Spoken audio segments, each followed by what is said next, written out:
Genesis chapter 10.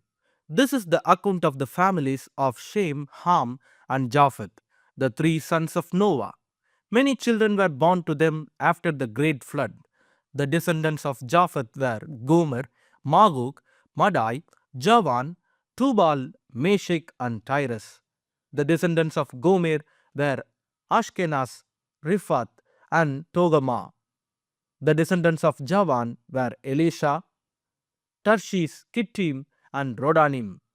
Their descendants became the seafaring peoples that spread out to various lands, each identified by its own language, clan, and national identity.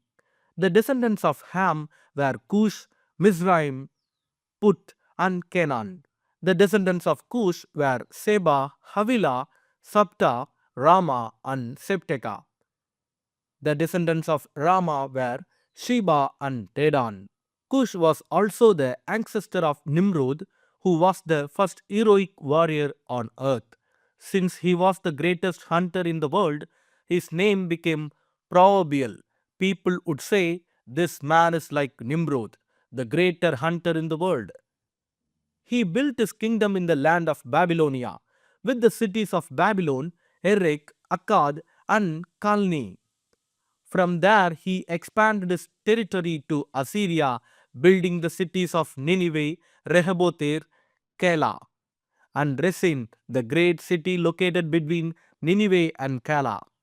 Mizraim was the ancestor of the Ludites, Anamites, Lehabites, Naphtuhites, Pathrusites, Casluhites, and the Caphtorites, from whom the Philistines came. Canaan's oldest son was Sidon, the ancestor of the Sidonians. Canaan was also the ancestor of the Hittites, Jebusites, Amorites, Girgashites, Hivites, Orchids, Sinites, Arvadites, Samarites, and Hamathites. The Canaanite clans eventually spread out, and the territory of Canaan extended from Sidon in the north to Gerar and Gaza in the south, and east as far as Sodom, Gomorrah, Admah, and Zebaim near Lasha. These were the descendants of Ham, identified by clan, language, territory, and national identity. Sons were also born to Shem, the older brother of Japheth. Shem was the ancestor of all the descendants of Eber. The descendants of Shem were Elam, Ashur, Arphaxad, Lud, and Aram. The descendants of Aram were Uz, Hul, Gether, and Mash. Arphaxad was the father of Shelah, and Shelah was the father of Eber. Eber had two sons. The first was named Peleg, which means division, for during his lifetime, the people of the world were divided into different language groups. His brother's name was Joktan. Joktan was the ancestor of Almodad, Shelep, Hasarmaveth, Jerah, Hadoram, Uzal, Dikla, Obal, Abimael, Sheba, Ophir, Havilah, and Jobab. All these were descendants of Joktan. The territory they occupied extended from Mesha all the way to Sephar in the eastern mountains. These were the descendants of Shem, identified by clan, language, territory, and national identity. These are the clans that descended from Noah's sons, arranged by nation according to their lines of descent. All the nations of the earth descended from these clans after the great flood. Genesis chapter 11. At one time, all the people of the world spoke the same language and used the same words. As the people migrated to the east, they found a plain in the land of Babylonia and settled there. They began saying to each other, "Let's make bricks and harden them with fire." In this region, bricks were used instead of stone, and tar was used for mortar. Then they said, "Come, let's build a great city for ourselves with a tower that reaches into the sky. This will make us famous and keep us from being scattered all over the world." But the Lord came down to look at the city and the tower the people were building. "Look," he said, "the people are united and they all speak the same language. After this, nothing they set out to do will be impossible for them. Come, let's go down and confuse the people with different language. Then they won't be able to understand each other. In that way, the Lord scattered them all over the world and they stopped building the city. That is why the city was called Babel, because that is where the Lord confused the people with different languages. In this way, he scattered them all over the world. This is the account of Shem's family. 2 years after the great flood, when Shem was 100 years old, he became the father of Arphaxad.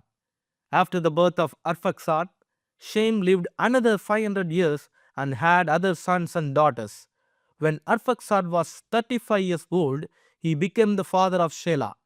After the birth of Shelah, Arphaxad lived another 403 years and had other sons and daughters. When Shelah was 30 years old, he became the father of Eber.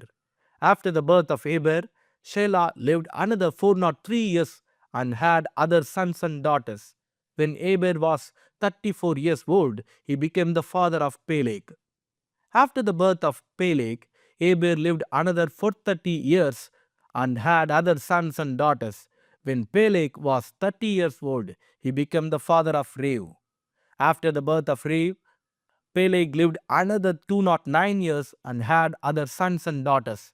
When Reu was 32 years old, he became the father of Serug. After the birth of Serug, Reu lived another 207 years and had other sons and daughters. When Serug was 30 years old, he became the father of Nahor. After the birth of Nahor, Serug lived another 200 years and had other sons and daughters. When Nahor was 29 years old, he became the father of Terah. After the birth of Terah, Nahor lived another 119 years and had other sons and daughters. After Terah was 70 years old, he became the father of Abram, Nahor, and Haran.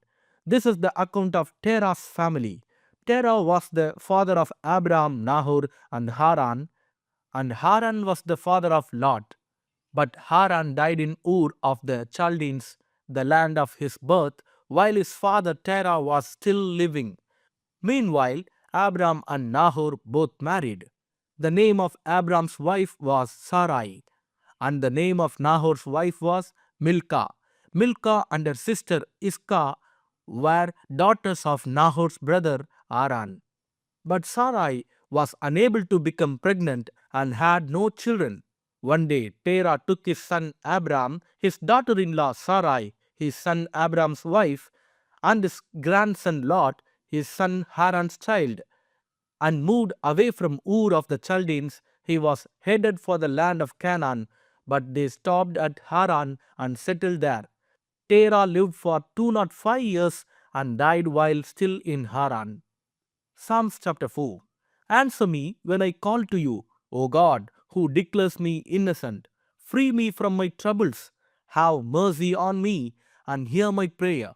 How long will you people ruin my reputation? How long will you make groundless accusations? How long will you continue your lies? You can be sure of this. The Lord set apart the godly for himself. The Lord will answer when I call to him. Don't sin by letting anger control you. Think about it overnight and remain silent. Offer sacrifices in the right spirit and trust the Lord. Many people say, who will show us better times? Let your face smile on us, Lord. You have given me greater joy than those who have abundant harvest of grain and new wine. In peace I will lie down and sleep, for you alone, O Lord, will keep me safe. Amen.